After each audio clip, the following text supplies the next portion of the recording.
In the 250 podium tonight, third place finish on the Monster Energy Pro Circuit Kawasaki, Justin Hill.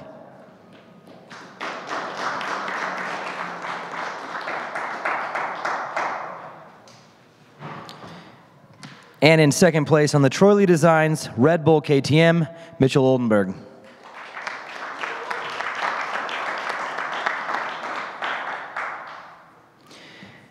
And your winner in Salt Lake City on the Troy Lee Designs Red Bull KTM, Shane McElrath.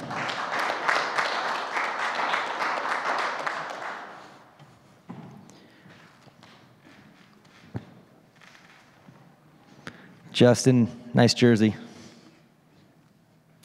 Congratulations. Can you take us through those final laps and even that final straightaway? You found yourself in a little bit of a battle there to close out the championship. I didn't know for sure that if he got me, I wasn't going to wrap it up, but I had an idea, and I don't like getting past anyway. So, yeah, I was surprised. I thought I cut the corner off enough for him to not get me, and he ran it in there pretty good. And I was like, all right, I got to make something happen here. So I'm glad I was able to do it and get it over with. Mitchell, congratulations on the night. Third place 2 weeks ago in Seattle. It's obvious that you're building a little bit of confidence. Did you feel the effects of that confidence in that main event? You had to fight your way through and make some passes. Yeah, for sure. You know, it was Seattle was unreal for me. It was my first podium, so it was an extreme high, and to back it up and get second is just an unreal feeling. You know, we put in a lot of work, and to have that setback, like I've said so many times in San Diego, it's a bummer, but you know, it's good for me. You know, I think.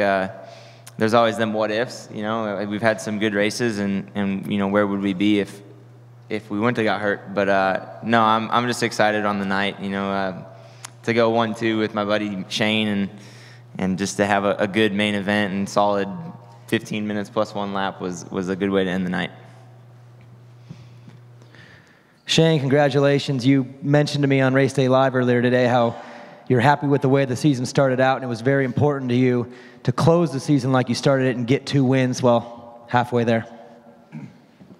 Yeah, it's kind of been a rough few couple weeks with getting hurt at Seattle, and since then we just took it one day at a time, and each day was just trying to be a little better than the day before.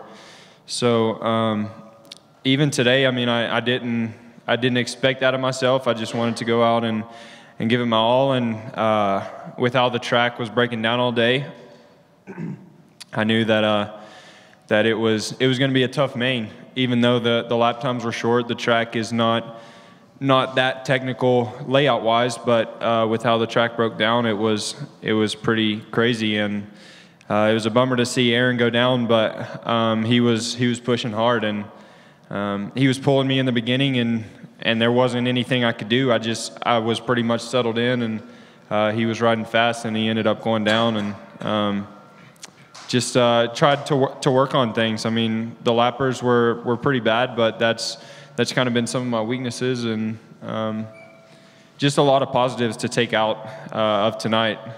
I mean, aside from the win, it's been a long break, and then rough few couple weeks, so to come out with the win tonight, it felt like A1 again.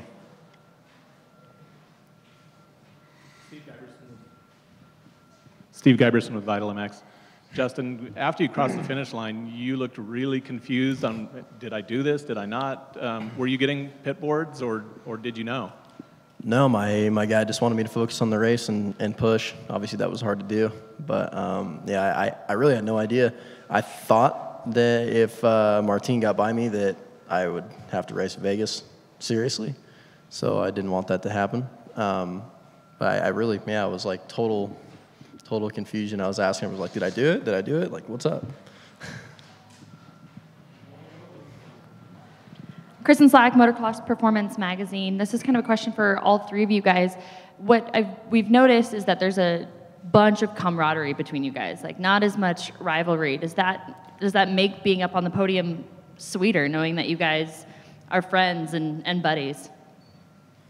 Honestly, it's kind of tough. I mean, I ride with Freckle every day, so I've gotten used to hating him and loving him at the same time. But And with Justin, I mean, being in the championship battle with him, it's like we've been teammates, we're friends, and you kind of get that bitterness because you're like, dude, I don't want this guy to beat me. But then I mean, at the end of the day, like we're friends, we're cool off the track, and I think anybody out there will tell you that on the track, I mean, I think it's even a little more lenient if you come in a little hot with your friends. So it's tough, but at the same time, it's something that's really good. Yeah.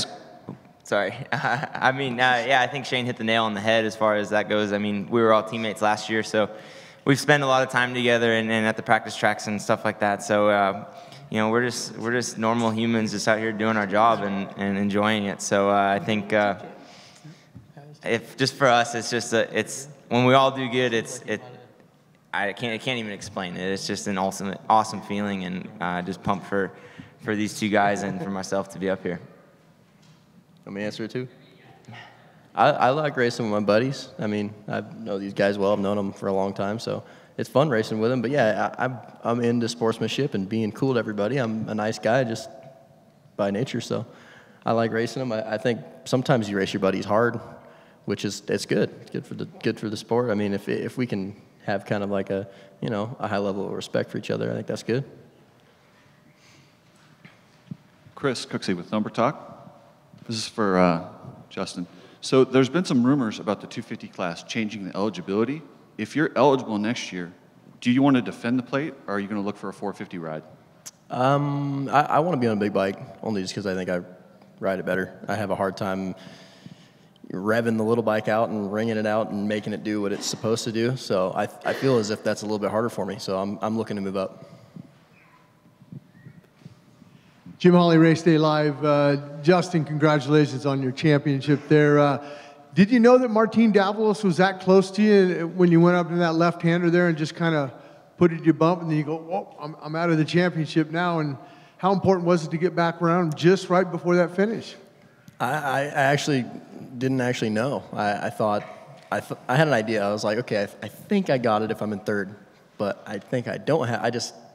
It was all, kind of up in the air in my mind. So I just knew that every position counted, that's all. So I didn't know he was that close. I heard him a little bit kind of towards the end, and I went high just as a precaution, and it turned out he was there. So, but yeah, I was glad to just rail the next corner and get it back around him. I was like, I didn't think I'd have it, but I went for it.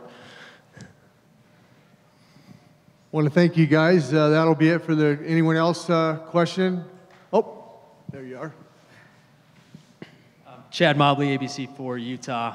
It's been a long time since we've had Supercross here. Have you guys ever raced here, and what did you like about coming and racing in Salt Lake City in front of almost a sold-out crowd? I dug it. I've been here when I was a kid to watch my brother. That's it. So I've never raced here, but I liked the dirt. I mean, I rode tight because of the situation, but I would love to come back here again.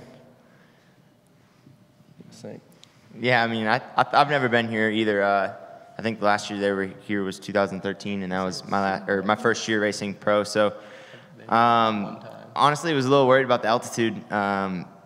Haven't spent much time in it. Obviously, we raced here at 2LE or whatever a couple years ago, but never Supercross in altitude. So that was definitely in the back of my mind, and it didn't affect me as bad as I was expecting. But yeah, it was good dirt. The track was fun. It was a little tight, but I think it made for some good racing. Yeah, I think, I mean, going back and watching some of the Supercrosses from before they stopped coming here, and just seeing all the battles and the way the track turned out in the main, and it was dry and dusty and slick, and it's kind of one of those things I was looking forward to, because it's kind of just like a test track, and we get to go and pretty much just treat it like another day there. And altitude-wise, I mean, it was something that I sort of thought about, but didn't really feel anything today.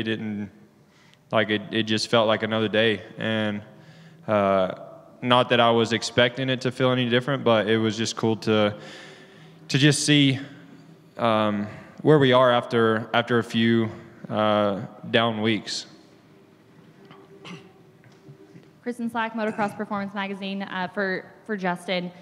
What is the second chance for you on the pro circuit team?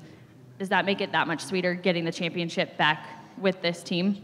Absolutely. You know, I have a better relationship with Mitch, I think, this time around. You know, we understand each other a little bit more, and I wanted to fill that little space on his wall that doesn't have a plaque on it. So I went over there, placed it against there, and it looks pretty cool. I dig it. So I'm glad that I could do it for Mitch. Kyle Scott, Racetracks. Justin, what was going through your head when they handed you the #1 plate? Hopes and dreams, everything I work for. It's like, it's sweet, but I don't know. I'm looking forward. I like looking into the future and looking past it, but I'm excited. Probably hasn't sunk in fully, but you know, I don't know what to say about it. It's awesome.